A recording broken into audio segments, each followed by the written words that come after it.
your goal is not enough. 여러분 안녕하세요. 서유리 채널의 서유리입니다.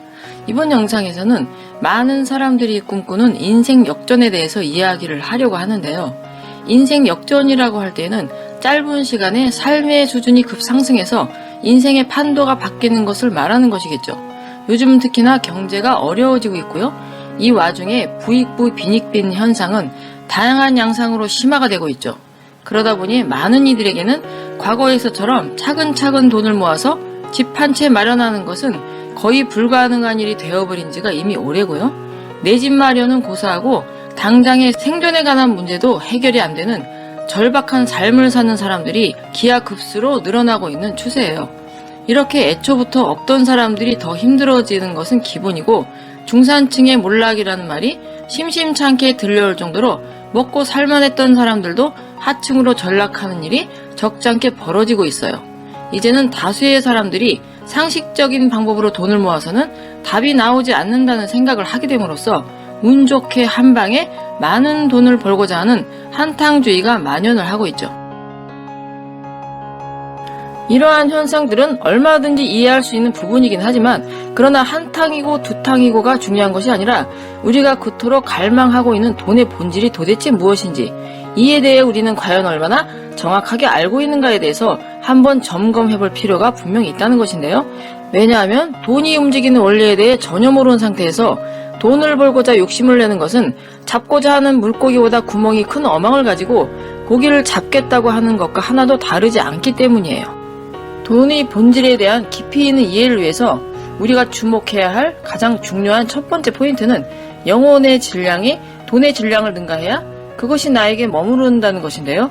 여기서 질량이라고 할 때는 단순하게 어떤 물질의 무게를 가늠할 때와 같은 의미가 아니라 돈의 경우에는 돈이라는 비물질 에너지의 총체적인 가치를 의미하고요. 그리고 영혼의 경우에는 의식의 완성도나 깊이 또는 수준을 나타내는 경우에도 질량이라는 표현을 쓰고 있죠. 영혼의 질량이 높다고 할 때에는 무게가 많이 나간다는 말이 아니라 의식 수준 또는 생각의 수준이 높다는 의미인데요. 나의 생각의 틀이 공적인 영역으로 이동한 만큼 영혼의 질량이 높아진다고 말할 수 있는 것이고요.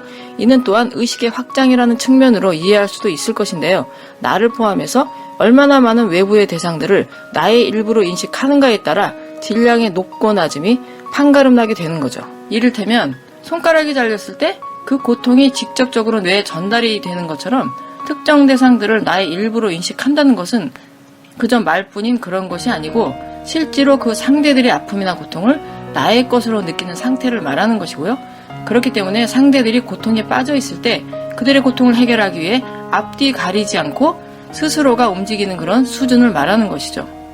옆에서 볼 때에는 내가 나와 분리되어 있는 타인들을 위해서 무언가를 하고 있는 것으로 보이지만 나 자신에게는 타인이 아닌 나의 일부인 어떤 상대들을 위해서 내가 움직이고 있다는 것이죠. 이것이 바로 어떤 상대들을 나의 일부로 인식할 때 나타나는 현상이 되겠죠. 영혼의 질량에 영향을 미치는 많은 요인들이 물론 있겠지만 가장 핵심적인 요인이 바로 이 부분이라는 것인데요.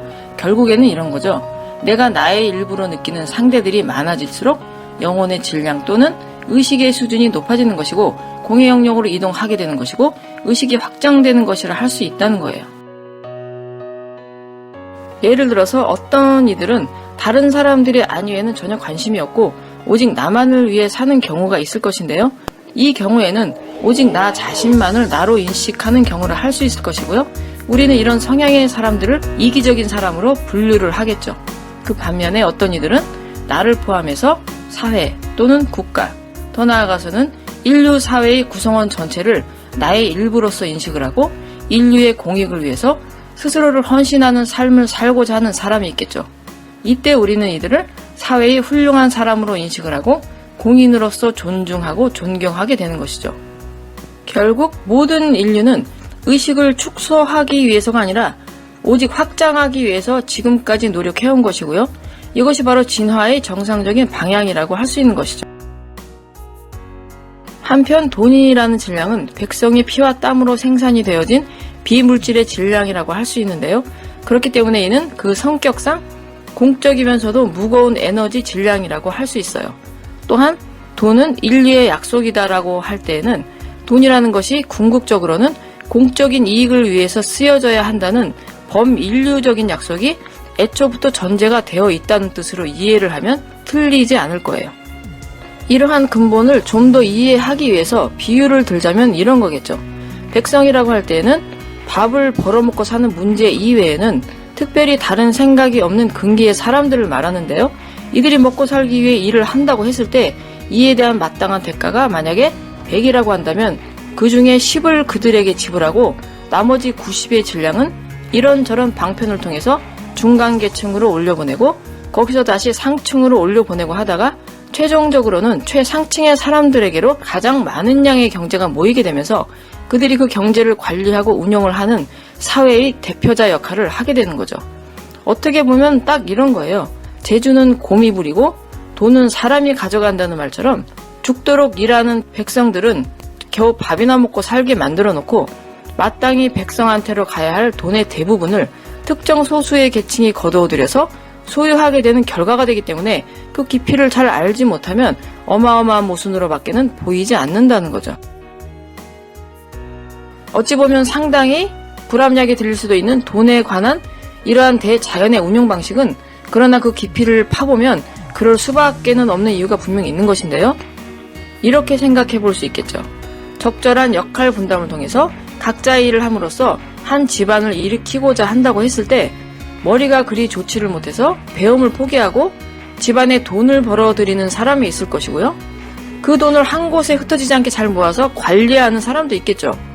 또 어떤 사람은 그 돈으로 비용을 써가면서 지식을 습득함으로써 실력을 갖추고 때가 되었을 때 지혜를 내어서 집안을 크게 일으키는 대공사를 진두지휘할 사람도 역시 필요하겠죠. 이렇게 보면 돈을 벌어들이는 사람은 일반 백성에 해당하는 것이고요.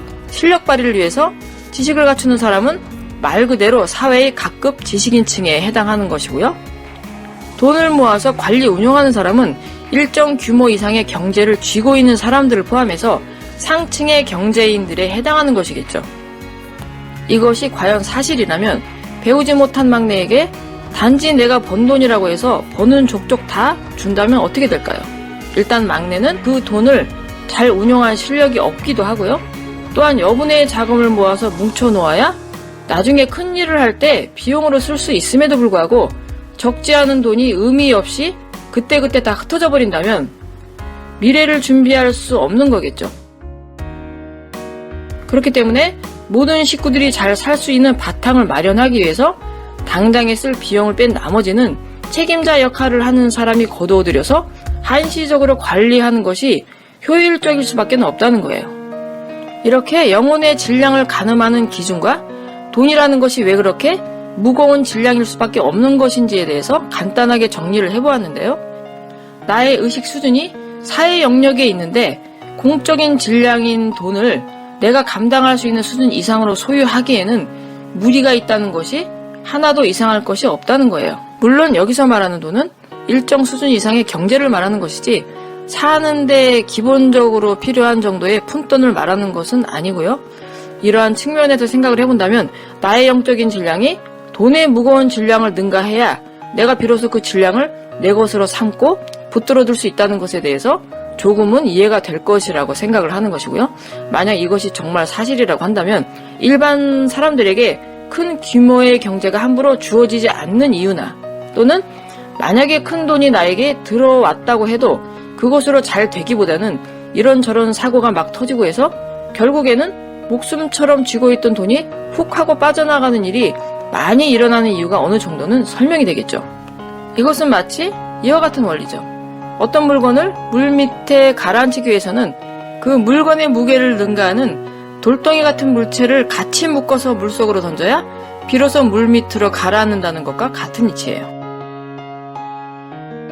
따라서 나의 영혼의 질량을 능가하는 재물은 내가 아무리 지키려고 해도 언젠가는 반드시 나를 떠나게 되어 있는 것이고요. 이때 이것을 빼앗기지 않으려고 발버둥을 친다면 나를 상하게 하고서라도 결국은 내 손에서 떠나게 된다는 거예요.